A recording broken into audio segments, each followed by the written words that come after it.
Bonjour à toutes et à tous, bienvenue dans cette nouvelle émission d'AGA TV, la chaîne des agents généraux d'assurance, votre chaîne. Vous êtes de plus en plus nombreux à nous suivre et nous vous remercions. Il vous remercie, en tout cas AGA, de votre confiance. Il s'agit de la première émission de cette année 2024. Alors j'en profite pour vous souhaiter évidemment tous mes vœux de bonheur à titre personnel, tous mes vœux de réussite dans vos agences, tous mes vœux aussi à vos collaboratrices et à vos collaborateurs, qui sont, je l'espère, aussi des auditeurs, en tout cas des auditeurs, des internautes qui regardent AGA TV. Cette émission, c'est aussi un peu pour eux. Nous allons parler dans cette première émission de prévoyance et de santé. C'est aussi l'occasion de vous souhaiter une très bonne santé pour cette année 2024, c'est important. Elle va occuper nos échanges aujourd'hui, tout au long de cette émission. Nous allons balayer les grands sujets. Nous avons travaillé et balayé les grands sujets qui concernent la prévoyance. Donc l'assurance emprunteur, bien évidemment. Nous allons faire un bilan de la loi Lemoine et de la résiliation annuelle. L'assurance santé, comme je vous le disais, nous ferons un bilan cette fois-ci de la résiliation infra-annuelle, de la RIA. Et on parlera aussi de la dépendance avec les propositions des organismes assureurs et voir si enfin le marché a envie de se positionner sur ce sujet qui est extrêmement important. Alors avec moi, évidemment, les représentants des agents généraux au plus haut niveau, Pascal Chaplon, président d'AGA. Bonjour Pascal. Bonjour Jean-Charles. Voilà, bienvenue et ravi de vous retrouver ici. Nous avons avec nous les dames après, Corinne Dromer. Corinne Dromer, vous êtes présidente du comité consultatif du secteur financier, CCSF, à ce jour. Et puis Benjamin Proux qui est un habitué de nos plateaux. Bonjour, vous êtes président adjoint d'AGA et vous êtes surtout aussi président de la commission des assurances de personnes. C'est ça. Donc vous êtes le premier concerné par les sujets de prévoyance et de prévoyance santé. Alors, je vais vous passer la parole, Pascal. Comme je vous disais, c'est la première émission de l'année. Il est encore temps de présenter ses vœux. Peut-être de faire un petit bilan rapide de cette année pour les agents généraux, si c'est possible. Bien sûr que c'est possible. Effectivement, ce début d'année, je me permets d'adresser tous mes vœux à nos adhérents, à leurs proches, à leurs collaborateurs, parce qu'un agent général sans ses collaborateurs, ça reste une entité non terminée.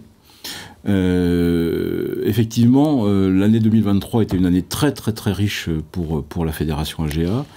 Nous avons livré 2 documents très importants. Le premier en juin, qui est l'Observatoire économique de notre profession, qui est sa 2e version, dans lequel nous avons, à la demande de Benjamin, creusé un peu plus le modèle économique des agents généraux commercialisant des assurances de personnes, puisque ça reste une population aujourd'hui qu'il faut qu'on regarde de très près, puisqu'on va arriver à près d'un quart de nos adhérents qui sont des spécialistes aujourd'hui des assurances de personnes. Donc c'est un sujet majeur des agents généraux dont le métier aujourd'hui est la commercialisation des produits prévoyance, santé, emprunteurs, épargne. Donc on a besoin de connaître mieux cette profession et cette organisation économique. On a livré également un 2e document qui est le livre blanc sur le climat, puisque notre fédération s'est positionnée depuis plus d'1 an pour travailler sur ces sujets liés à l'environnement assurantiel lié au dérèglement climatique. Et on a été suivi sur ce point par le gouvernement, puisque le ministère des Finances et le ministère de la Transition écologique ont lancé une mission sur l'assurabilité des risques en confiant à Thierry Langrenet un rapport sur ce dossier. Donc on était très précurseurs dans l'approche. Et puis 2024 sera une année aussi très importante, puisque nous souhaitons faire une grande convention en mars 2024, le 28 mars exactement, autour des enjeux climatiques, le dérèglement climatique et l'assurance au sens large, en évoquant bien sûr l'évolution des produits à travers les garanties dommages, mais en parlant aussi du financement de tous ces sujets liés au dérèglement climatique à travers la finance verte, à travers le fonds CatNat, à travers l'augmentation de cotisations. Il n'y aura pas de sujet tabou, on mettra tout sur la table de façon à pouvoir documenter au mieux nos agents généraux qui seront présents. Nous attendons un peu plus de 1500 agents généraux à cette convention qui se déroulera à Paris, et nous aurons des invités prestigieux et des orateurs prestigieux. Merci effectivement Observatoire pour lequel vous êtes venu sur ce plateau. Nous avons fait une émission qui était consacrée. Vous pouvez la revoir si vous en avez envie. Et puis on attend effectivement votre convention sur le climat qui concerne bien sûr concerne aussi la protection sociale d'ailleurs. On oublie un petit peu, mais il y aura des conséquences sur l'assurance santé, sur l'assurance prévoyance et sur les questions de retraite aussi également. Et ce sont des sujets que... On a un sujet qui est difficile. Oui. C'est aujourd'hui l'impact du dérèglement climatique sur la santé. L'impact réel. Alors, il y a des études qui ont été rendues sur l'évolution des allergies, sur plein de choses qui aujourd'hui sont quantifiées. D'autres pays que la France sont très en avance sur ces études. On est un petit peu, nous, je trouve, en retard sur ces travaux. Mais c'est un sujet qu'on n'oubliera pas, parce que l'impact du dérèglement climatique sur la santé, c'est un vrai sujet, sachant qu'on sait que les principaux motifs de flux migratoires dans les années à venir seront liés au dérèglement climatique, et que forcément, on va retrouver des problématiques liées à la santé. Mais c'est un sujet qu'on n'oubliera pas et qu'on traitera dans la foulée de notre convention. Parfait. Merci pour ces vœux. Corinne Dromer, aussi, ça a été, vous avez passé 7 ans comme présidente du CCSF. Vous avez bientôt passé la main. Vous avez beaucoup travaillé sur la partie prévoyance pendant tous vos mandats, vos deux mandats, c'est ça? 3 mandats, non? 2 et demi, c'est ça, on va dire 2 et demi, c'est ça, on avait pris en cours de route. Peu importe. Alors, c'est vrai que c'est un sujet qu'on a considéré, peut-être à tort, qui a été longtemps laissé de côté, la prévoyance, dans notre monde, en tout cas en France, peut-être par rapport à d'autres pays, peut-être parce que nous avons une bonne protection sociale, nous avions une bonne protection sociale. Qu'est-ce qui a changé selon vous? Qu'est-ce que vous pouvez nous dire sur tous ces travaux que vous avez fait comme ça, avant de commencer sur les différents sujets que nous avons évoqués tout à l'heure, que j'ai évoqués tout à l'heure au départ? C'est pas sur la prévoyance qu'on a travaillé le plus. Je pense que c'est plutôt sur l'assurance emprunteur. D'accord. Mais sur la prévoyance, là, nous avons pris un accord important au CCSF, qui on va bientôt communiquer dessus, mais c'est assez récent. Le problème de la prévoyance, si je prends la prévoyance comme étant garantie décès, invalidité, incapacité, pour des actifs, donc alors soit des salariés du secteur privé, soit pour des non-salariés, donc je le prends au sens, j'allais dire, strict. Le principal problème de la prévoyance, c'est un sujet de lisibilité et de comparabilité. C'est extrêmement compliqué. Donc finalement, quand les gens choisissent, ils n'ont souvent pas la possibilité même, je ne vais pas dire de comprendre, mais de comparer les contrats entre eux. Même sur le collectif, parce que vous avez évidemment la partie sécurité sociale, vous avez la partie convention collective, vous avez la partie de l'assureur, de contrat d'assurance, et tout ça est vraiment, franchement, il faut être assureur pour le comprendre, faut être franc.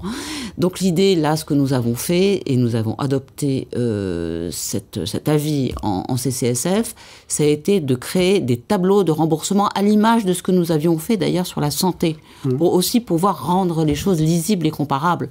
Et c'est de pouvoir dire aux gens, voilà les exemples. Sur tel contrat, voilà ce que vous donne la Sécu, voilà ce que vous donne la convention collective, ou sur les TNS, directement ce que donne le contrat. Et voilà au total ce dont vous allez bénéficier. Donc là, on est vraiment sur une dimension, j'allais dire, pédagogique. Et mettre le compte, on le voit sur la prévoyance, on le voit sur d'autres sujets de contrats d'assurance. Moi, je passe mon temps à le dire. Il faut que les contrats d'assurance soient lisibles, qu'ils soient clairs, que les définitions, vous n'imaginez pas à quel point vous êtes pas assureur, vous lisez une définition et en général, ça ne correspond pas à ce que vous avez compris. Ça, je trouve que c'est pas tout à fait normal. Et même quand on s'y connaît un peu, je le dis modestement pour moi. Parfois, je vous l'avoue.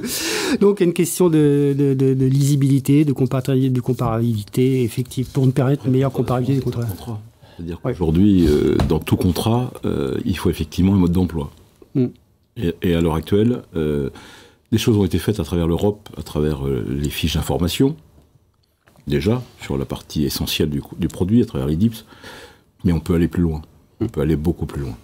Et puis il y a le devoir de conseil. Oui. Benjamin Prou, en tant que président de la commission des assurances de personnes, est-ce que les agents ont pris le virage de la... Je sais que vous vous battez pour ça, évidemment, oui, le virage de la prévoyance, puis continuer à se battre. Pascal disait qu'il y a de plus en plus d'agents spécialisés. Oui, il y a de plus en plus d'agents spécialisés. On ne peut que se satisfaire de cette bonne mouvance. La volonté d'AGA, c'est vraiment de donner cette impulsion et de donner envie à nos collègues de démystifier un certain nombre de choses. Parce que, pour ajouter à ce que disait Corinne, il y a effectivement un manque de lisibilité de la part des contrats et de la transparence des assureurs. Cependant, il y a quand même un manque cruel d'éducation. On parle d'éducation financière côté vie et retraite, mais il y a quand même un manque cruel d'éducation, l'assurance, protection sociale, effectivement, par rapport à ce que vous disiez, Jean-Charles, sur le fait que notre système social est quand même le système le plus abouti quasiment au monde. Les Français ont l'impression d'être couverts raisonnablement, et du coup, la prévoyance passe vraiment en second plan. Aujourd'hui, spontanément, on va avoir une complémentaire santé. Ça va être quelque chose d'absolument fondamental et vital. Par contre, la prévoyance, ça reste quelque chose d'accessoire et de beaucoup plus compliqué. On a beaucoup de mal, nous en tant qu'agents généraux, à expliquer la prévoyance à nos clients, qu'ils soient des clients de classe plus ou moins moyenne ou élevée, parce qu'il y a vraiment cette méconnaissance. Et donc, pour moi, il y a une culture, non pas financière, mais sociale, à inculquer à nos clients, qui ne peut se faire qu'effectivement avec le devoir de conseil que nous avons, que nous défendons et que nous encourageons. Mais c'est vraiment un travail de très très longue haleine. Comme vous le savez, Jean-Charles, on en a déjà parlé plusieurs fois, la prévoyance, c'est vraiment l'approche patrimoniale globale du client, et ça, j'en reste persuadé. C'est un peu indispensable, sinon il n'y a pas d'approche patrimoniale. Les outils nous aident aujourd'hui, puisque les compagnies d'assurance nous mettent à disposition des outils, mais à contrepartie, l'outil va pas forcément rentrer dans le détail et justement ce dont le client a besoin.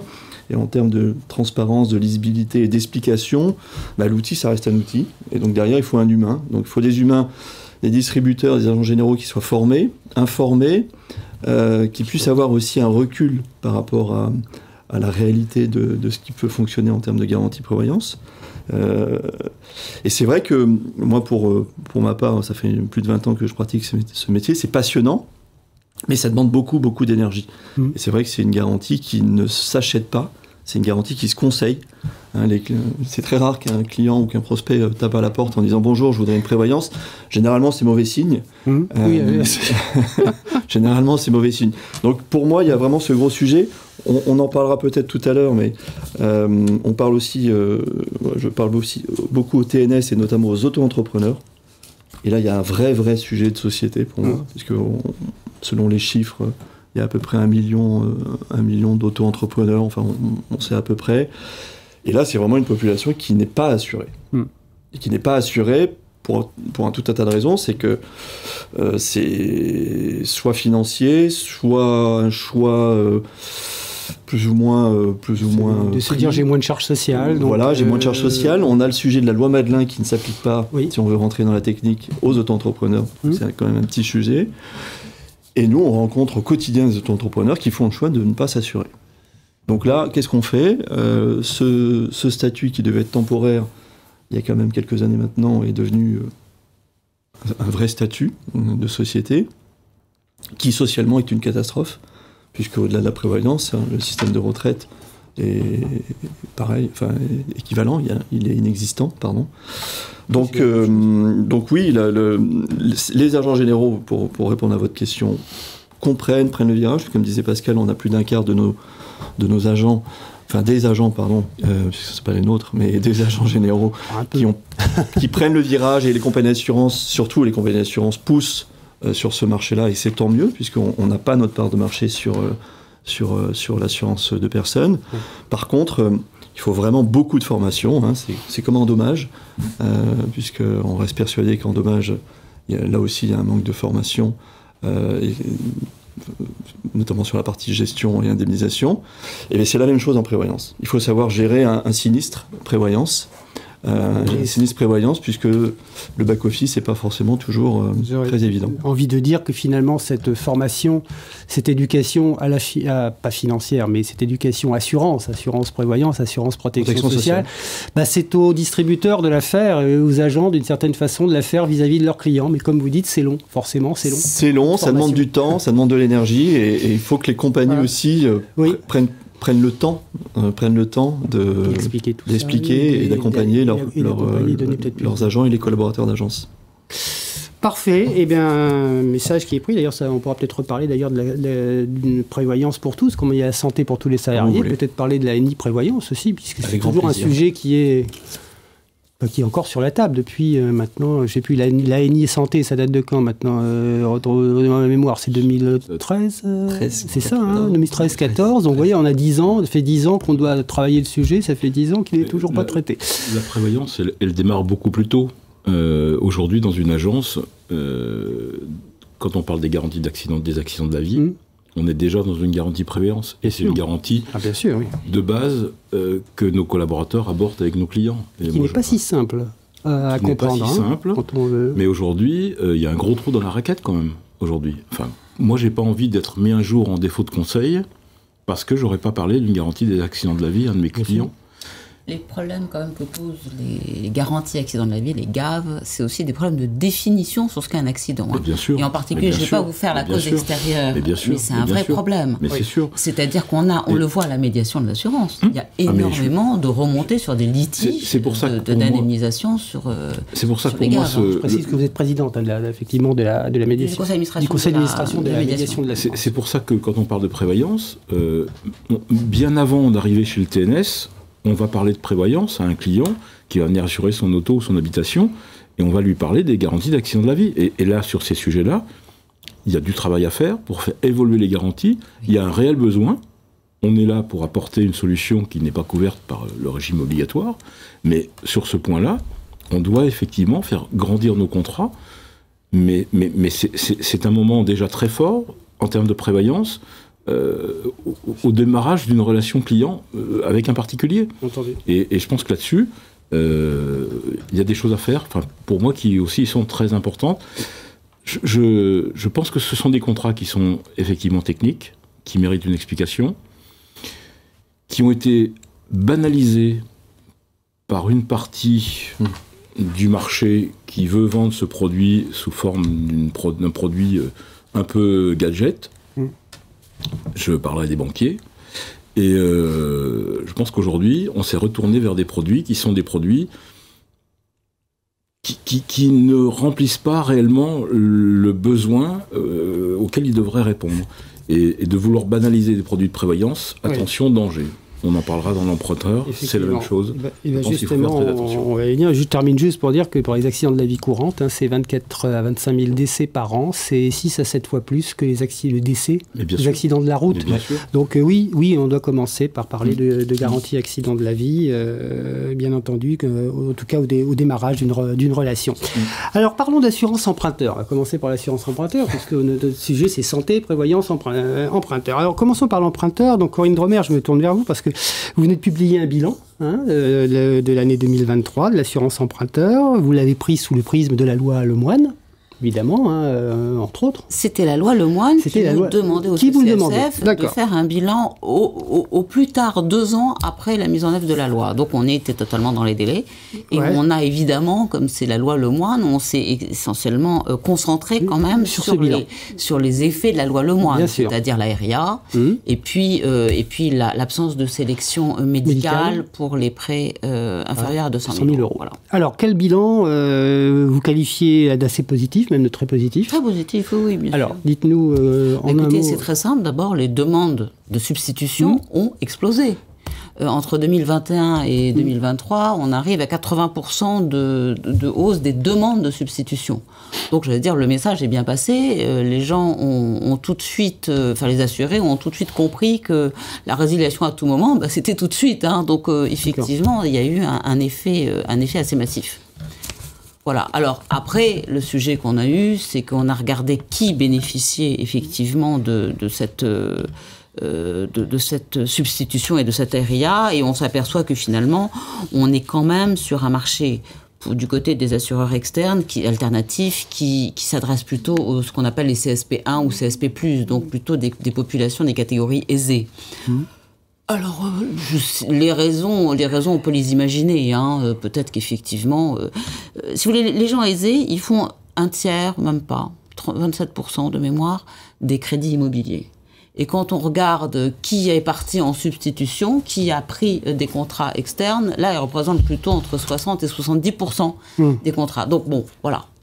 Mais une fois qu'on a dit ça, pourquoi ? Je pense que d'abord, les gens aisés ont plus de facilité à quitter leur banque, à dire à leur banque non, je vais voir ailleurs. Oui. Ils sont peut-être mieux informés aussi. Voilà. Et puis, ils portent moins de risques aussi. Donc, ils ont peut-être aussi un avantage financier plus important, peut-être aussi sur des prêts plus importants. Donc, ils ne sont pas dans la catégorie peut-être aussi des sans sélection médicale. Enfin, on peut imaginer comme ça toute une foultitude de raisons. Je pense que ce qui est très important là-dessus, c'est que le bilan a mis en lumière cette catégorisation, j'allais dire, des substitutions. Et les assureurs externes ont dit très clairement dans les réunions, et on l'a marqué dans le bilan, qu'ils s'engageaient à développer des offres vis-à-vis de personnes plutôt ce qu'on appelle CSP2, donc plutôt ou CSP3 d'ailleurs, employés, ouvriers.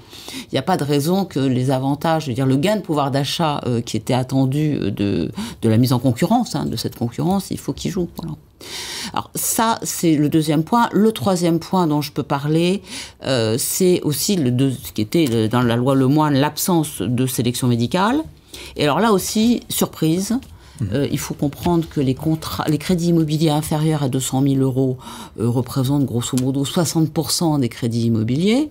Et quand on regarde à la dérogation, enfin à l'octroi du crédit ou en substitution, combien il y a de contrats qui sont sans sélection médicale, et on s'aperçoit que à l'octroi du crédit, c'est de l'ordre de 21-22%, c'est tout. Et en substitution, on est à 31%, c'est tout. Et donc ça, pour moi, ça a été une vraie surprise. Je ne m'attendais pas du tout à cet effet. Et en fait, on s'aperçoit que, vous savez, c'est 200 000 euros, moins de 200 000 euros, mais il faut aussi avoir moins de 60 ans à la fin, au terme du crédit. Au terme du crédit, oui. Et comme avec les difficultés qu'il y a aujourd'hui, la hausse des taux, les crédits se sont allongés, c'est plutôt 25 ans. Donc pour arriver à être en dessous de 60 ans, il faut démarrer son crédit assez jeune, ce qui n'est pas le cas. Enfin, ce qui n'est pas toujours le cas. D'où le fait qu'effectivement, ce cliquet des 60 ans, malheureusement, joue à plein. Voilà. Oui, c'est la date butoir. Et puis, dernier point sur le bilan, puis après, je vous laisserai parler. Dernier point sur le bilan, les tarifs. Beaucoup de gens avaient dit, surtout les assureurs externes avaient dit « Oh là là là là, on va augmenter nos tarifs ». Certains parlaient même de 20%, 30%. Dans la réalité, pour les contrats sans sélection médicale, il y a une augmentation qui est d'à peu près de l'ordre de 10%. Alors vous allez me dire, c'est pas négligeable, mais c'est en tout cas beaucoup moins qu'est-ce qui était annoncé. Et puis je pense aussi, je m'avance un peu, mais je pense que c'est quand même des hausses assez préventives. C'était avant de savoir ce qui allait se passer sur le marché. Mais les contrats du côté des externes, les tarifs pour les contrats avec sélection médicale ont baissé de 10% en moyenne, ce qui est quand même beaucoup, parce qu'ils étaient déjà assez bas. Et quant aux contrats groupes, qui étaient un peu plus élevés que les contrats des assureurs externes, eux, ils ont carrément baissé avec et sans sélection médicale, ils ont baissé plutôt de l'ordre de 20%. C'est important parce qu'au dernier bilan, les contrats bancaires vers les jeunes avaient baissé, mais les contrats vers les personnes plus âgées, les seniors, avaient monté, ce qui faisait qu'on avait craint un début de démutualisation. Et là, pas du tout. On s'aperçoit que tout a baissé, quelle que soit la tranche d'âge. Voilà. D'accord. Donc ça, c'est les principaux, pour résumer, c'est les principaux... Alors, je rappelle que vous avez fait un bilan très fouillé, qu'il faut aller voir sur le site de la Banque de France. Une dernière chose, ce bilan, il a été fait par la société Actelior, qui a récupéré des données. On l'a fait à partir des données que nous ont données les assureurs, banques assureurs ou assureurs externes. Donc c'est une photo exacte de ce qu'on avait, ce qu'on a récupéré, des éléments, des datas en fait donnés par les assureurs. En tout cas, on vous invite tous à le lire parce que c'est effectivement très très très riche en chiffres et puis effectivement une photographie instantanée prise par les professionnels. Pascal Chaplon, votre réaction, est-ce que c'est vous qui êtes un assureur de terrain en Saône-et-Loire? Nous sommes bourguignons tous les deux. Mais le Côte d'Or, moi. Mais c'est pareil. Alors, dites-moi, comment ça se passe dans vos agences? Moi, sur le bilan, il est un peu plus mitigé que le vôtre. Je trouve que l'idée était très intéressante de pouvoir rendre le marché fluide sur la partie assurance emprunteur. C'est un sujet qui est peu connu de nos clients. Je pense qu'aujourd'hui, savoir qu'on peut souscrire ailleurs son assurance de prêt, c'est pas un message que font circuler nos amis banquiers très facilement. Parce que malheureusement, le premier contact quand on fait un prêt, c'est le banquier. Bon. Donc le banquier, il va prendre l'offre de prêt et l'assurance emprunteur. On omettra peut-être de dire que l'assurance emprunteur, il y a une liberté de choix de l'intervenant. Bon. Donc déjà sur ce point, j'aimerais bien être sûr que on soit dans une parfaite interprétation de la liberté de choix. Après, sur la partie tarif, je suis assez d'accord avec vous sur les 10% de hausse. Globalement, c'est assez cohérent. Où je suis plus réservé, c'est sur les offres qui sont proposées, avec des contrats qu'il faut regarder de très près, parce que je pense qu'on a vu fleurir quelques exclusions. Et attention aux conditions de garantie. C'est-à-dire qu'aujourd'hui, les assureurs, ils ont aussi proposé un contrat qui vient dans le profil de la loi Lemoine. C'est-à-dire qu'aujourd'hui, à partir du moment où je ne peux pas majorer de façon éhontée mon contrat, je vais peut-être en réduire son champ d'application. Donc attention, sur certaines maladies, il faut être très prudent. Mais pour moi, c'est une idée très intéressante de libérer la concurrence sur la partie emprunteur, mais je ne suis pas sûr aujourd'hui réellement que les consommateurs soient complètement au fait de la liberté. Et sur ce point, c'est là où je suis plus réservé, parce que c'est une excellente idée. Franchement, c'est une excellente idée. Aujourd'hui, on en a parlé tout à l'heure, un agent général, il va travailler dans le cadre d'un devoir de conseil. C'est-à-dire que, pour moi, l'assurance emprunteur, c'est pas un truc avec 2 croix dans un questionnaire. L'assurance emprunteur va correspondre à une situation de famille, d'un couple. Pourquoi j'emprunte 100% sur la tête de monsieur, 50% sur la tête de madame, ou l'inverse. On a des enfants, on a des situations professionnelles différentes, on a des indépendants, on a des salariés. Il y a un bilan à faire avant de proposer une garantie emprunteur. Et là, je trouve que la banalisation de l'assurance emprunteur à travers la façon dont les banquiers vendent l'assurance emprunteur, à savoir une croix en disant « j'ai pris connaissance de », pour moi, ça ne correspond pas à la réalité de la nature du contrat que l'on fait souscrire à nos clients. Une fois qu'on a dit ça... Mais il y a forcément, c'est pour ça d'ailleurs qu'il y a plus de CSP plus ou 1 qui partent, et effectivement, parce qu'ils sont mieux informés. Ça, alors ça, c'est clair, on n'a même pas de doute. Je suis d'accord là-dessus. Après, ça m'ennuie, c'est tout le reste des clients potentiels. Enfin, on en parle régulièrement avec Benjamin. C'est une vraie difficulté pour les assureurs externes, c'est d'arriver à faire rentrer dans l'écran radar les assurés qui pourraient effectivement y avoir un intérêt et comment les trouver. Mais après, la concurrence est rude, ça je vous l'accorde. C'est la vie des, j'allais dire, c'est la vie des marchés. Hein, la concurrence est rude, il faudrait qu'elle soit complètement homogène. Parce que c'est effectivement une réussite, la loi Lemoine, et on peut que s'en réjouir. Un banquier restera toujours un banquier. Et je ne suis pas aujourd'hui banquier, et je n'ai pas la possibilité de proposer du financement. Donc forcément, on parlait tout à l'heure de culture de protection sociale, et pour moi ça rentre complètement là-dedans. Ce que Pascal disait, les CSP+, sont plus avertis, donc plus informés, donc peut-être plus à même de pouvoir prendre une décision sur une telle ou telle garantie. Mais aujourd'hui, si vous voulez, je vais revenir en arrière et je vais faire une comparaison qu'on fait souvent, et qu'on a peut-être déjà fait au CCSF, qui n'a rien à voir avec l'emprunteur, mais un peu quand même. L'ANI de la santé.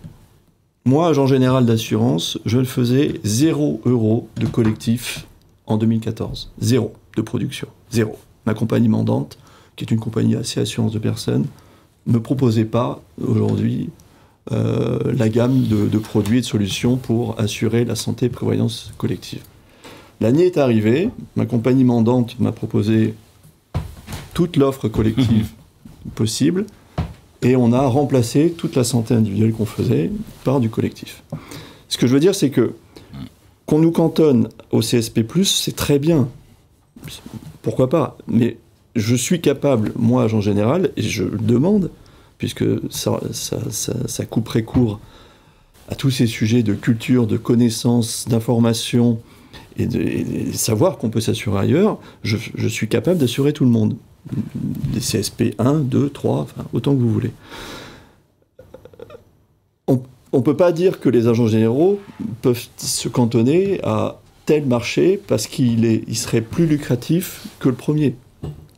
Je le compare vraiment à la santé collective, puisque je pense qu'on a 10 ans de recul aujourd'hui. On sait faire aujourd'hui de la branche santé HCR qui coûte de l'argent et qui a des résultats techniques qui sont ce qu'ils sont, mais ça vient effectivement compenser le reste. Alors, le marché, il est un peu ouvert, mais pour moi, il n'est pas complètement ouvert. Voilà. Donc, la part des CSP+, c'est pas que vous êtes cantonné à des CSP+, c'est ce qu'on constate. C'est une photo. Si vous aviez beaucoup de CSP2, on l'aurait dit. C'est juste une photo, en fait. Mais je pense pas que les CSP2 soient moins avertis. Je sais pas. Moi, je veux dire, j'ai pas la réponse. Deuxième chose, quand même, que je voulais vous dire, c'est qu'il faut quand même que vous pensiez que l'assurance emprunteur n'est pas une assurance comme les autres. La finalité n'est pas l'assurance. La finalité est le crédit. Alors que quand vous assurez votre voiture, la finalité, c'est bien d'assurer sa voiture ou son appart. Là, la finalité, c'est le crédit. D'ailleurs, il y a un gros problème en ce moment, très difficile pour les assureurs externes, qui est la dérogation, c'est-à-dire changer d'assurance à l'octroi du crédit. Les gens ont tellement peur de ne pas avoir l'accord de leur banque sur leur crédit qu'ils préfèrent rester effectivement en disant on verra plus tard. De toute façon, la substitution, c'est partir même le lendemain si on veut. D'où la petite différence entre la délégation et la substitution. Exactement. La délégation, c'est à l'octroi, la substitution, c'est en cours de crédit, mais ça peut être le lendemain. Oui. Donc c'est ça le sujet, c'est que la finalité, c'est pas l'assurance emprunteur. D'ailleurs, je vous rappelle que l'assurance emprunteur en France n'est pas obligatoire. C'est les banquiers qui le demandent, mais elle n'est pas obligatoire. On peut se garantir autrement, oui. Exactement. D'accord. On peut se garantir autrement. Mais alors, élément important dans ce que vous disiez, Benjamin, vous demandez aux assureurs peut-être des moyens pour combattre, des contrats différents, je demande à ce que mes compagnies, que les compagnies mandantes proposent la même offre qu'elles proposent à leurs banquiers. Voilà, tout simplement. Les mêmes moyens commerciaux, les mêmes clauses, les mêmes garanties. Voilà. Oui, donc c'est tout simple. Et je ne pense pas qu'un agent général soit moins à même de pouvoir le faire. Alors, je suis entièrement d'accord avec vous. La finalité, c'est le crédit. D'accord ? Et effectivement, c'est plus simple de le faire en substitution. D'accord ? Même s'il y a aujourd'hui une forte méconnaissance sur le fait de pouvoir changer le lendemain. Et effectivement... C'est là où il y a une différence d'appréciation. Le banquier, il propose une assurance emprunteur pour couvrir son crédit. Nous, on propose une assurance emprunteur pour couvrir nos clients. Je voulais en venir là au devoir de conseil, parce qu'on est quand même sur une approche peut-être un peu différente. Alors la finalité est la même. Je suis d'accord avec vous. Parce que si le client fait défaut, c'est le banquier, enfin si l'assuré, l'emprunteur fait défaut, derrière c'est le banquier qui a un petit problème. C'est pour ça d'ailleurs que c'est le banquier qui demande l'assurance emprunteur. Parce que si le banquier disait à son client je vous prête, mais j'ai pas besoin d'assurance emprunteur, on va faire l'identissement, il y a tout un tas de choses possibles, hein. Eh bien, il n'y aurait pas de marché de l'assurance emprunteur. Si le banquier le demande, c'est bien parce qu'il est, lui, en fait, en risque, il porte le risque final. On est d'accord. Mais dans l'approche, aujourd'hui, on a plutôt nos tendances à analyser la situation du client qui vient souscrire cette assurance emprunteur, plutôt que d'analyser le crédit. L'approche que l'on a, elle est un peu différente à la souscription. La finalité est la même, on est d'accord. Mais je pense que ça, c'est l'objectif qui est peut-être certainement différent. On est sur un produit de prévoyance, assurance emprunteur, qui est complexe d'une certaine façon, parce que d'abord, il mêle plusieurs garanties. Non, je veux dire complexe dans le sens sur décès, invalidité, incapacité de travail, et qui demande un savoir-faire, des causes d'invalidité, qui demande une appréciation des exclusions, voilà. Donc, à partir de là, vous avez deux approches. À l'inverse, Jean-Charles, je vous coupe, excusez-moi. Moi, je dis toujours à mes clients, plus vous êtes endetté, mieux vous êtes assuré. D'accord ? Parce que effectivement, on va lui conseiller, comme disait Pascal, peut-être une garantie à 100% sur chaque tête, parce que peut-être que ça va coûter un petit peu plus cher, que ça soit une CSP+, ou pas du tout, mais au moins, voilà. Et aujourd'hui, on le voit, on n'est pas forcément marié, on peut vivre en concubinage, on peut vivre pacsé, on peut vivre... et c'est vrai que ce sujet-là de l'emprunteur, s'il est traité uniquement, et je vous l'accorde, je comprends la priorité, et on le comprend au quotidien, par le prêt, ça ne suffit pas, d'accord ? Puisqu'aujourd'hui, des personnes qui ne sont pas mariées, je ne sais pas à vous que je vais l'apprendre, c'est compliqué, en cas de décès, les successions, pas succession, l'indivision. Et donc c'est vrai qu'on va conseiller forcément une garantie à 100% sur les deux têtes, voir si derrière les enfants, d'un premier lit, un deuxième lit, enfin... Donc c'est un bilan prévoyance. Oui. C'est ça, tout simplement. Ce qui va se passer après. Mais que ça soit sur un prêt à 100 000 euros, à 200 000 ou au-delà. Alors, quand même, un petit bémol, parce que vous dites le problème n'est pas tant de savoir si c'est 100% ou 50%, le problème c'est surtout les clauses. Je vous rappelle que le CCSF a fait une très intéressante étude sur les garanties de l'assurance emprunteur, où on s'aperçoit quand même que, soit dans les définitions, on parlait de l'accident, la définition de l'accident est une exclusion à elle toute seule, et ça, on retrouve la même définition dans tous les contrats bancaires ou assureurs externes. Les problèmes de prise de psychotropes, conduite en état d'ivresse, sport. La liste des exclusions est colossale. Alors, effectivement, quand on commence à voir, et d'ailleurs ça on l'a repris dans le bilan Lemoine, alors c'est un peu en marge de la loi Lemoine, mais on a voulu faire un petit travail sur les refus d'indemnisation ou sur les non-réponses des assureurs ou sur les délais de réponse des assureurs, on s'aperçoit quand même qu'il y a un problème. Or, l'assurance emprunteur, quand il y a effectivement un décès, que les héritiers ne trouvent pas l'assureur parce que l'assureur ne communique pas assez ou ne savent pas à qui s'adresser et que les mensualités tombent, quand il y a des délais, vous savez que quand il y a effectivement une demande d'indemnisation en 2022 et qu'on arrive en mai 2023, il y a 9% des demandes qui ne sont toujours pas répondues. Hein ? Je veux dire, les assureurs n'ont pas répondu. 9% chez les externes, 7% chez les banquiers. Hein, je peux vous dire, moi je mets tout le monde de ce point de vue-là dans le même paquet. On peut pas s'en satisfaire.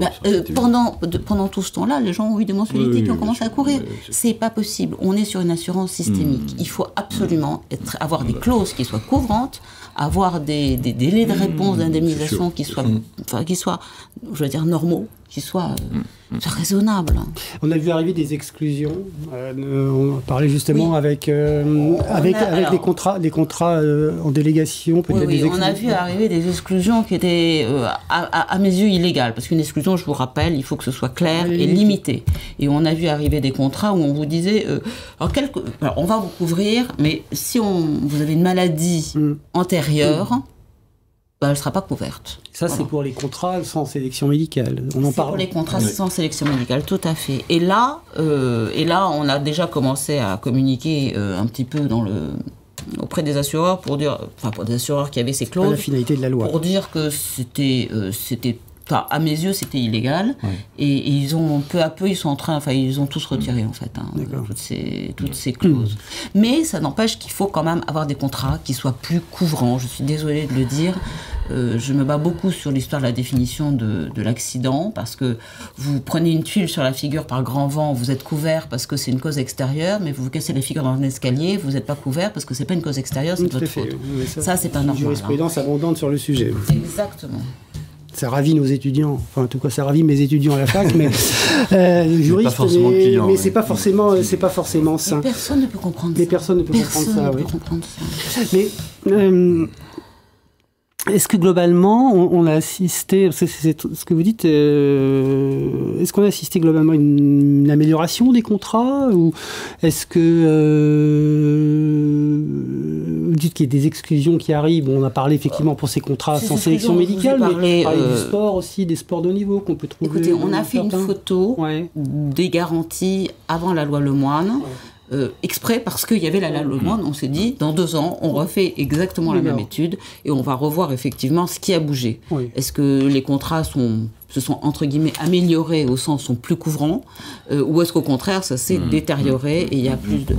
Mais je veux dire, les exclusions, personne ne lit les contrats d'assurance. Je comprends, hein, moi, je veux dire, je trouve ça compliqué à lire, pas facile et... opaque, je veux dire, c'est pas transparent. Malgré les IPID, malgré les documents d'information. De rappeler quand même le devoir de conseil, parce qu'on est sur un produit qui est, quand je dis complexe pour la majorité, des fois, mais non, pas complexe pour des professionnels. D'ailleurs, c'est important de le dire, pour des vrais professionnels de l'assurance. Hein, je pense qu'on peut le dire que sont les agents généraux. Une dernière question. Vous êtes membre de l'APCAD. L'APCAD, hein, c'est l'association qui lutte, on va dire, pour le développement de l'assurance. Qui s'est organisée, structurée pour parler du sujet de l'assurance emprunteur. Il y a encore certaines réticences de banques, de certaines banques. On ne va pas mettre tout le monde dans le même lot, mais qui peut encore exister, qui ne sont pas forcément... On revient à ce que vous disiez, c'est-à-dire qu'aujourd'hui, comparer les garanties, c'est difficile. Moi, quand je reçois une lettre circulaire de la banque qui me dit, quand j'ai demandé la résiliation du contrat, que mon contrat n'est pas conforme aux garanties que la banque propose, c'est une lettre circulaire. On ne peut pas travailler comme ça. Très sincèrement, c'est le même modèle qui arrive de la même banque. Il y a juste le nom du client qui est repiqué en haut à droite. Donc, pour moi, aujourd'hui, c'est pas sérieux. Aujourd'hui, on fait une étude du contrat, on fait une étude des garanties, ok, là c'est bon, là c'est pas bon, je peux upgrader mon contrat ou je ne peux pas, mais aujourd'hui le client, il a quand même pris une décision, c'est de dire je change d'assureur. La réponse de la banque, c'est un courrier circulaire en lui disant « Monsieur, vous ne pouvez pas partir, vos garanties ne sont pas bonnes ». Ceci sur un document préimprimé qui n'a absolument rien de personnel. Je trouve que là, il y a un petit sujet. Et ça, Mme Drober, je sais qu'elle est sensible de ça, on va terminer là-dessus parce que le temps passe, mais les garanties, le niveau d'équivalence de garantie. Alors là, on a un gros souci, c'est qu'effectivement, le CCSF avait fixé des critères. Mais le problème de ces critères, c'est que, en fait, c'est une case à cocher. Est-ce que vous êtes garanti pour les décès, l'invalidité, l'incapacité, je ne sais pas, la perte d'emploi? C'est une case à cocher. Et on a vu des cas de dossiers qui sont venus à la médiation, où, je prends un exemple très, très, très concret, hein, quelqu'un avait, dans son incapacité, je veux dire, sa garantie incapacité, il y avait une indemnisation avec un pourcentage fixe. Il est parti chez un autre assureur où on a bien coché la case, qu'il y avait bien une garantie incapacité, mais là, au lieu que ce soit un pourcentage fixe, c'était un pourcentage variable. Oui. Donc, brave monsieur est tombé malade, et donc, quand il a voulu faire jouer la garantie incapacité, il s'est retrouvé avec une indemnisation beaucoup plus faible, et il dit, je comprends pas, on m'a dit qu'il y avait que les garanties étaient équivalentes. Ah oui. Les garanties étaient équivalentes. En fait, elles ne sont pas équivalentes. Ouais. Alors, il y a le problème de la compréhension des contrats, il y a le problème du devoir de conseil. Est-ce qu'on lui a bien expliqué qu'il n'y avait pas tout à fait la même garantie? Mais pour la banque ou pour l'assureur, j'allais dire, c'est une case à cocher. Et ça, je pense que le CCSF, il faut que le CCSF y travaille pour que les choses soient plus... parce que là, c'est important. Alors peut-être qu'il faut un socle de garantie. Moi, c'est ce que j'aimerais à titre personnel. Je ne suis peut-être plus là pour m'en occuper. Mais un socle de garantie minimum. Voilà. Équivalence des garanties ne veut pas dire garantie équivalente. On va retenir cette... et d'où l'intérêt d'être... Et d'où l'intérêt... allez de Madame Dromer. Hein. Je prends, on voit que la reformulation... Mais c'est un... Et puis que l'assurance emprunteur, c'est un métier aussi. J'ai l'impression. J'ai l'impression, j'en suis convaincu. L'assurance emprunteur, l'assurance est en métier et l'assurance emprunteur est en métier. Je remercie Jean-Charles de nous rappeler que c'est un métier. Je le rappelle à tout le monde. L'assurance santé, maintenant, là aussi, vous êtes intervenu, le CCSF est intervenu, vous avez sorti Vous avez là-dessus fait un bilan de la RIA. Vous dites que finalement, ça n'a pas eu d'impact, ça a eu un succès indéniable, pour résumer, mais sans impact sur les tarifs. Est-ce que... Alors, c'était un raccourci. C'est le titre. Alors après, je peux rentrer dans le... Voilà. On a décidé de nous faire des raccourcis. Voilà. Alors, là, non, je peux rentrer dans d'autres détails. La résiliation à tout moment ou infra-annuelle des contrats santé, ça intervient en décembre 2020, voté en 2019, intervient en décembre 2020, on fait le bilan 2021-2022. On s'aperçoit quoi, si on regarde 2022, qu'effectivement, les assurés ont été quand même pas mal informés, donc sur l'ensemble des contrats résiliés par les assurés, vous en avez quand même 60% qui sont encore en date anniversaire et 40% qui sont en RIA. Mais ça, j'allais dire, au fur et à mesure, ça va se normaliser. Et c'est une très bonne chose. Il faut qu'on puisse quitter son assureur, qu'on a envie. Enfin, franchement, j'allais dire, c'est la moindre des choses. En revanche, ce qui s'est passé dans cette période, ça ne vous aura pas échappé. On a eu 2020 avec la pandémie. 2021 avec une reprise des soins, rattrapage des soins, et puis le 100% santé, qui a coûté assez cher. Je vous passe aussi sur toutes ces années 2021-2022 des décisions de la sécurité sociale de ne pas rembourser ou de faire passer sur les complémentaires un certain nombre de remboursements.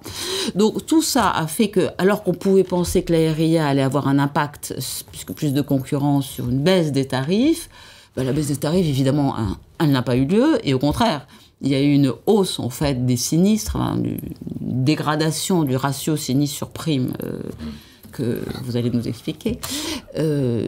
Pourquoi ? Parce qu'il y a eu le coût du 100% santé, il y a eu le coût du rattrapage des soins, il y a eu ici et là des petits désengagements de la Sécu. Donc effectivement, le montant, je veux dire, les chiffres d'affaires se sont dégradés.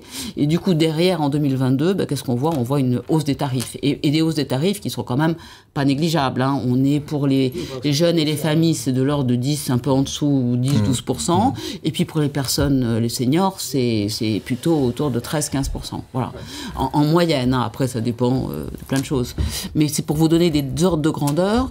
Oui, parce que tout ça a eu un coût très très important et voilà. D'ailleurs, on voit notamment que beaucoup, ce que vous dites, beaucoup de seniors qui sortent. Oui, alors il y a un vrai parce qu'il y a des problèmes de sortie, le problème des contrats de sortie loi E20, oui, c'est ça. Parce qu'il y a un problème de loi E20. La loi E20 décide effectivement que quand vous prenez votre retraite, les 3 premières années, vous pouvez avoir des hausses de tarifs, mais qui sont plafonnées, qui sont réglementées.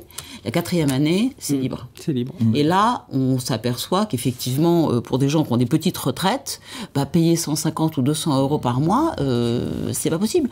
En plus, il y a une idée fausse qui fait que les gens qui sont âgés pensent que s'ils ont une maladie grave, ils seront pris en charge à 100% par l'hôpital public. Et malheureusement, c'est plus compliqué que ça, parce que la complémentaire a aussi une partie remboursement. Donc non, ça, je veux dire, le désengagement, la non-couverture de soins chez des personnes âgées, c'est un vrai sujet pour les gens qui ont des petits revenus, quoi. C'est un vrai problème. Un grave problème. Pascal Chaplon, Benjamin Pro, est-ce que c'est encore assurable ? Je vais poser la question comme ça, la santé, est-ce que ça va devenir inassurable ? Écoutez, Jean-Charles, j'ai pas la réponse, mais j'ai vraiment le sentiment. Non, mais verser des larmes de crocodile, là. Oui, des très très grosses. En 2024, les larmes de crocodile sont lourdes, et c'est la première année où on voit nos vrais bons clients partir. Voilà, c'est la première fois. Je sais pas. Très sincèrement, la complémentaire santé n'a rien à voir avec la prévoyance. La complémentaire santé s'achète. C'est un bien de consommation. Alors, de là à dire à ce que l'on soit, et là je ne vais pas faire que des amis, des bureaux d'enregistrement de la sécurité sociale, si vous voulez, moi, ma valeur ajoutée sur la complémentaire santé, on a un contrat responsable avec le 100% santé, le RAC 0. Bon, la marge de manœuvre, elle est très très fine. Donc on a un gros sujet de prévention, et ça, on en est persuadé. Si on traitait en France, et ça c'est un autre sujet, débat, si on traitait en France la santé plutôt par la prévention que par toutes les choses que l'on connaît, pour moi, vraiment, on est arrivé au bout du système. Donc, on peut continuer à transférer aux assureurs les X centaines de millions de charges, comme on vient de le faire l'année dernière. Tout en leur demandant de ne pas augmenter les tarifs. Tout en leur demandant de ne pas augmenter les tarifs. Bon, voilà, donc les pouvoirs politiques ont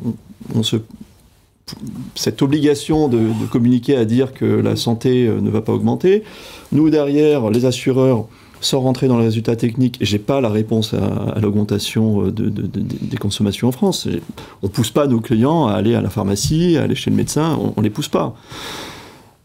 Mais on voit quand même que ces 25 dernières années, toutes les mesures qui ont été prises n'ont rien fait. Alors on a déchargé beaucoup sur l'assureur, énormément sur l'assureur, et aujourd'hui, on est pour moi, on est dans une impasse. Donc, on a aujourd'hui beaucoup de clients, mais vraiment beaucoup, hein, depuis un mois, qui viennent vers nous en disant « je vais arrêter mon contrat santé », des seniors notamment, avec des budgets complémentaires santé qui explosent. Hein. On a aujourd'hui des coûts qui sont astronomiques, et qui vont faire le choix de faire du gros risque. Voilà. Alors si c'est ça qu'on veut, pourquoi pas ? Mais du gros risque, vous entendez par hospice, garantie hospice, c'est ça, voilà, se contenter de ça. Alors on a parlé beaucoup des contrats non responsables. Je ne sais pas ce que Pascal. Oui, c'était une question, effectivement. Déjà savoir si vous, Pascal, que vous avez le même sentiment, qu'on est un peu au bout de la piste maintenant. Je suis très inquiet du marché de la santé. D'ailleurs, on voit bien que le marché de la santé en France, c'est un sujet très compliqué. Avant de parler du remboursement des soins, on parle déjà des soins. C'est-à-dire qu'aujourd'hui, comment je fais pour trouver un médecin ? Comment je fais pour avoir un rendez-vous pendant 5 mois ? Enfin, il y a quand même un sujet, aujourd'hui, général d'accès aux soins. C'est le premier point. Après, il y a le soin d'urgence, à travers l'hôpital, à travers les cliniques, aussi très compliqué. J'ai entendu récemment le président Macron qui dit qu'il faut régulariser d'urgence tous les médecins étrangers parce que... on voit bien qu'il y a un vrai sujet d'organisation de la santé en France. Moi, je suis comme Benjamin. Je suis très inquiet aujourd'hui quand je vois des clients qui ont un budget santé élevé, qui viennent me dire on va réduire nos garanties. Et on va se limiter aux risques majeurs, c'est-à-dire l'hospitalisation, la chirurgie. Je ne suis pas très à l'aise quand il faut que je fasse signer un avenant sur ce contrat-là. Hein. Je vous assure qu'en termes de devoir de conseil, est-ce que je fais mon boulot ? Est-ce que je ne fais pas bien mon boulot ? Est-ce que je le fais bien ? Je réponds à une demande d'un client. Mon conseil, c'est de lui dire « il ne faut pas faire ça ». Mais il me dit économiquement « je ne peux pas faire autrement ». Donc, on a un vrai sujet aujourd'hui. Et je vous assure que nos collaborateurs, quand ils sont confrontés à ce genre de dossier, c'est loin d'être évident de donner une réponse positive au client en lui disant « vous avez fait le bon choix ». Bah oui, j'ai baissé ma prime. Mais j'ai enlevé toute une partie liée à la consommation classique. J'ai des enfants, je vais avoir des frais d'orthodontie, ça fait rien. Et je fais quoi ? Je donne droit ou je donne pas droit à la demande au client ? C'est compliqué aujourd'hui, cette situation.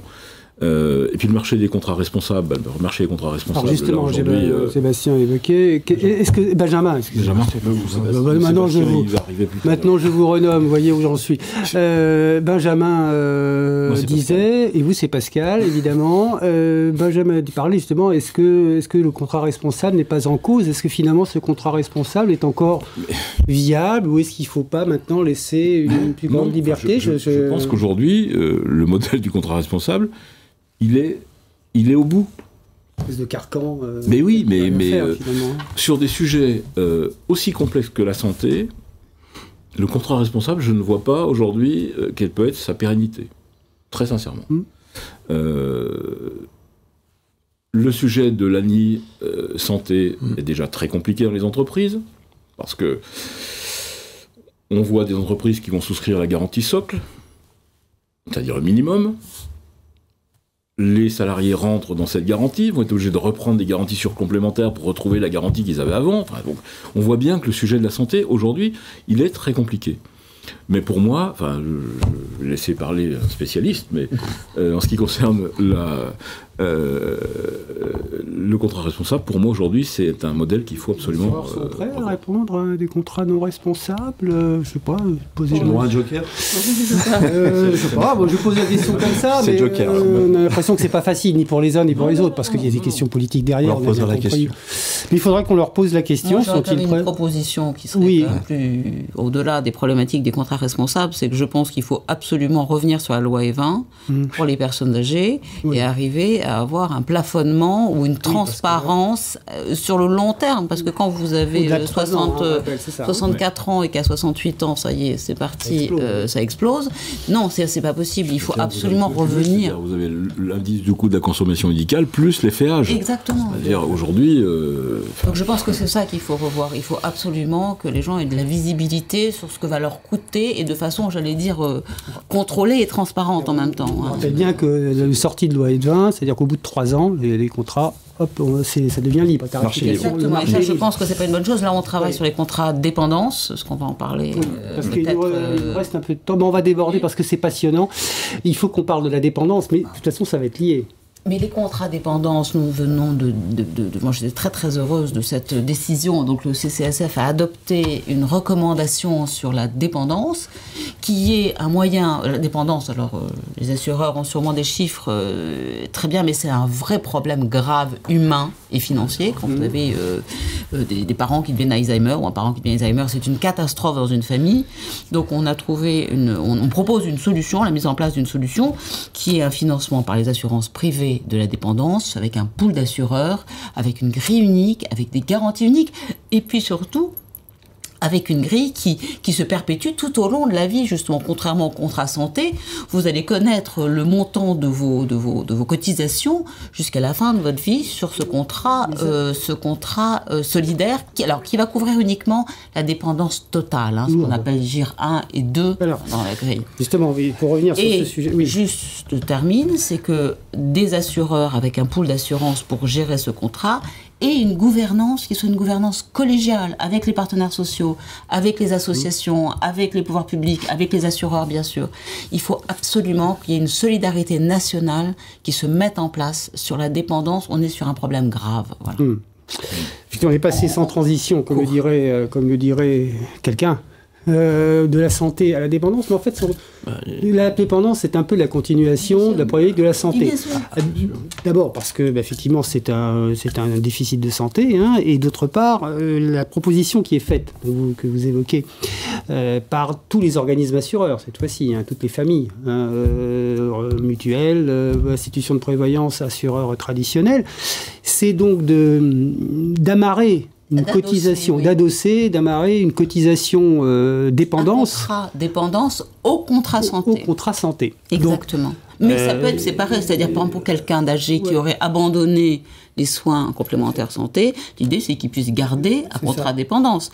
Et avec une tarification qui ne serait pas libre au sens où elle serait sur cette grille et elle serait transparente. C'est un projet qui n'est pas nouveau, parce qu'il y a quelques années on en parlait, mais tout le monde n'était pas forcément d'accord. Aujourd'hui, tout le monde est d'accord sur le sujet. Et ça a été adopté au CCSF. Tout le monde est présent, les organisations syndicales, on peut le saluer. Les consommateurs, évidemment les professionnels. Donc là, ça a été adopté comme au vous CCSF. Dites, c'est un peu un système de catastrophe naturelle, parce que c'est une catastrophe. D'une certaine façon, c'est un peu comme d'une catastrophe naturelle, parce que ce qui va nous arriver sur la dépendance, on le sait, c'est un peu comme sur les retraites. On a les chiffres du nombre de personnes âgées, du nombre de personnes potentiellement qui vont entrer en dépendance, de ce que ça va coûter.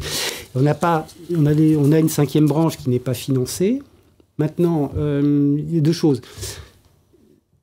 Ce nouveau système qui ne couvrirait que le GIR 1, GIR 2, donc dans le jargon, ça veut dire la dépendance lourde, très lourde et lourde, sachant qu'il y a jusqu'à 6 GIR. Comment voyez ça, vous les assureurs, parce que ça vous enlève, les agents d'assurance, assureurs, comment vous voyez cela?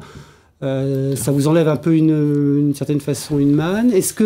Une autre question, je donne tout en... Est-ce qu'on peut encore faire de l'assurance dépendance individuelle? Est-ce que c'est assurable ou pas? Est-ce que c'est techniquement possible?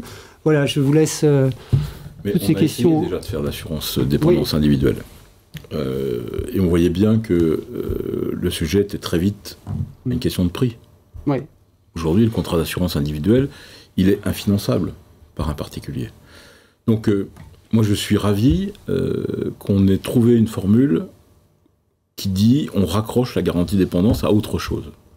Avec les réserves qu'on peut avoir, parce qu'on vient de parler du prix des assurances santé, si je rajoute une garantie dépendance, ça ne va pas forcément faciliter le pouvoir d'achat de nos concitoyens. Mais c'est un sujet de société. Et aujourd'hui, on ne peut pas l'éviter. On ne peut pas ne pas le traiter. La dépendance, je veux dire, c'est irresponsable de ne pas parler du sujet de dépendance aujourd'hui. On sait effectivement, comme tu le dis, les chiffres, on a des projections, on a des éléments scientifiques qui sont assez solides, on sait où malheureusement on va aller.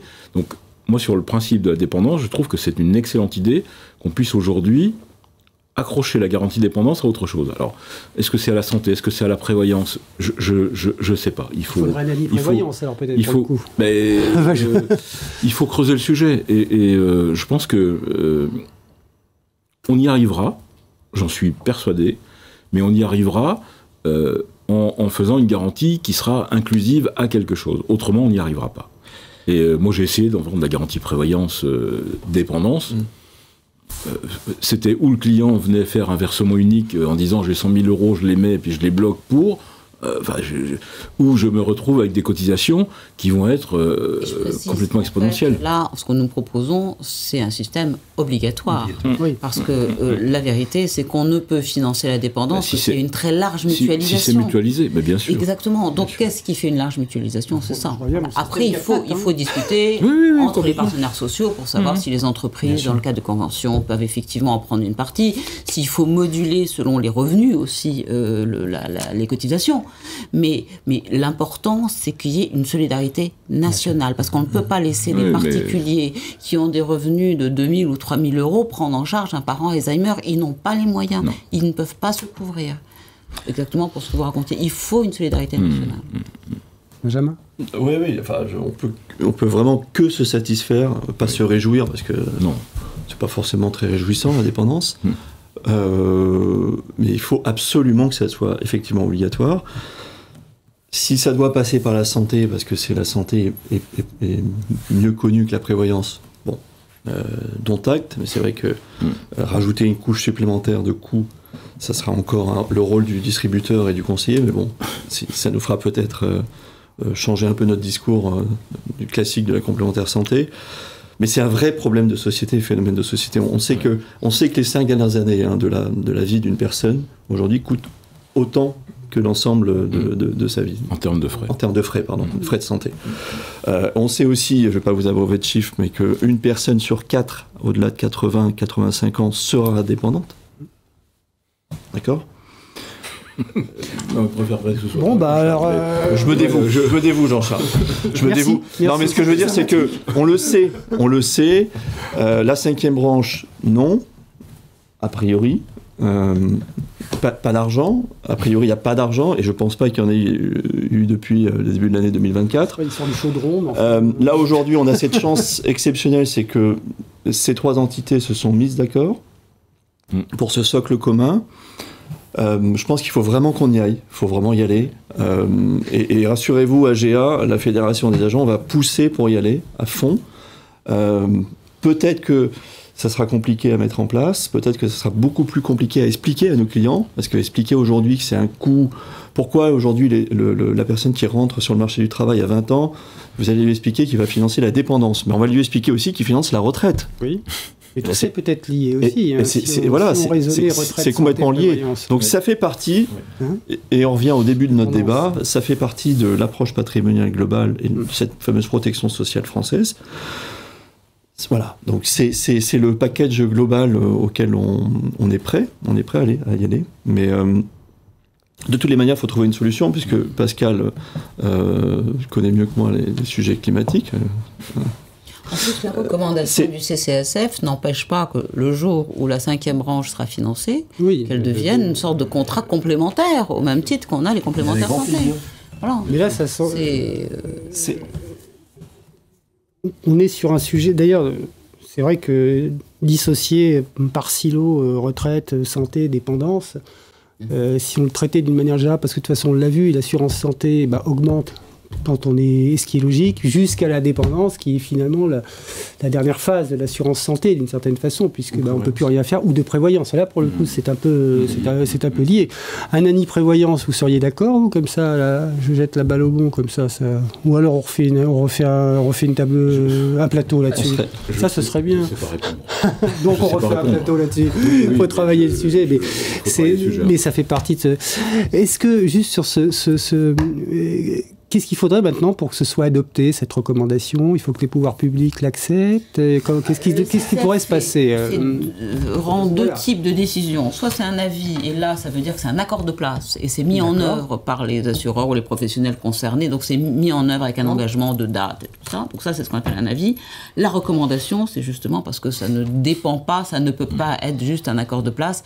Il faut que les syndicats, que les politiques, que les professionnels se mettent autour d'une table. On propose en particulier la tenue d'états généraux du financement de la dépendance. Et ça, c'est très important parce que ça veut dire comment est-ce qu'on crée l'instance de gouvernance de ce système.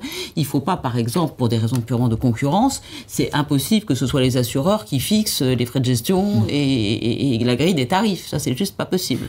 Quand il y a un pool, il y a un petit problème de concurrence. Il faut qu'il y ait une gouvernance. Donc ça veut dire qu'il faut qu'il y ait une gouvernance. Et c'est ça les états généraux, c'est de dire créer une gouvernance, et la gouvernance va effectivement regarder, va créer en fait, va mettre en place et faire la supervision de ce contrat dépendance solidaire. Un pool sur l'assurance récolte, on va avoir un pool sur l'assurance climatique, on a un pool sur... C'est très intelligent les pools de ce point de vue-là.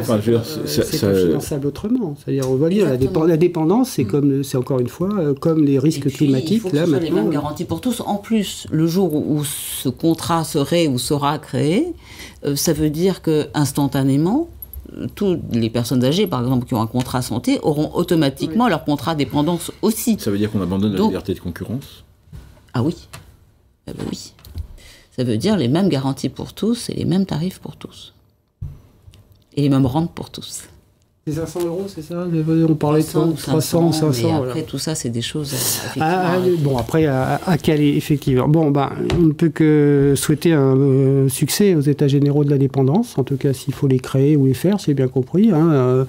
C'est un sujet, effectivement, on a l'impression que ça n'a pas... Tout le monde commence à être de plus en moins concerné à partir de quelqu'un 50 ans, 60 ans. Les enfants sont concernés. Les enfants, par la situation des parents. Ça peut arriver, j'allais dire malheureusement, je parlais des enfants. Ça peut arriver à 50, 60 ans, donc ça peut arriver même plus tôt pour les enfants. Il y a un autre sujet pour les aidants d'ailleurs, mais ça peut aussi donner beaucoup d'innovation dans les garanties d'assurance. Enfin, si on réfléchit bien. Je vais terminer sur très rapidement, mais vous l'avez dit, Benjamin, on aimerait que les pouvoirs publics soient plus impliqués dans le... C'est pas moi qui vais donner des leçons au pouvoir public. Non, mais on peut leur donner des recommandations. Mais on ne peut que les inviter à comprendre, à prendre le dossier en main, à prendre des décisions, parce que chaque mois perdu, entre guillemets, de cotisation, ce sont des dépendants qui ne sont pas assurés. Voilà, c'est vraiment le même phénomène, le même problème que les catastrophes naturelles. Aujourd'hui, on connaît le problème, on identifie le problème, on sait que c'est un risque certain, ça va arriver, on va avoir de la tempête, des inondations, de la sécheresse, on sait qu'on va avoir des dépendants. Et on en a aujourd'hui beaucoup. Il y a une accélération très très forte aujourd'hui des personnes dépendantes. Oui. Alors les familles, les enfants, effectivement, prennent le relais quand ils peuvent. Quand ils peuvent, oui. Et quand on en aura beaucoup plus. Il y a certaines solutions mises comme celle du viager, on entend, mais le viager, c'est peut-être valable quand vous avez un bien qui vaut quelque chose, mais quand vous avez un bien qui vaut pas grand-chose, c'est pas il faut que vous ayez des enfants qui s'entendent. Enfin, il faut avoir effectivement des enfants qui s'entendent. On rappelle 3 000 € en moyenne, une EHPAD. Voilà. Encore, c'est pas cher. Non, c'est pas cher, je dis bien en moyenne, mais si vous voulez quelque chose, et à domicile, si vous voulez quelqu'un à domicile, ça va de toute façon coûter le même coût, voire plus. Donc il n'y a pas de solution, que ce soit à domicile ou quoi que ce soit. Sauf avoir un aidant familial, un reste à charge très élevé, sauf avoir un aidant familial, mais là on le sait, ça pose d'autres soucis à la société. Je vous remercie tous. Une émission qui est un petit peu débordée. On a beaucoup parlé d'emprunteurs, mais c'était très important. C'était très important tout ce que vous avez dit sur l'emprunteur. Et bien sûr, effectivement, de la santé et dans sa continuité de la dépendance. Pascal Chaplon, agent général AXA, président d'AGA, je vous remercie encore une fois. C'est toujours un plaisir de faire ces émissions avec vous. Madame Dromer, présidente du comité consultatif du CCSF, comité CCSF, pour encore un petit peu de temps. Hein. Ouais, je vais y arriver.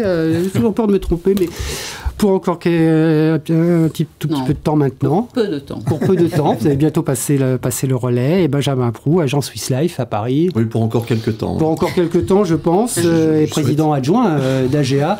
Merci de nous avoir suivis. Je vous souhaite encore une très très bonne année, tous mes voeux, et à très bientôt pour une nouvelle émission d'AGA TV, chers agents fédéraux. Bonne journée, au revoir.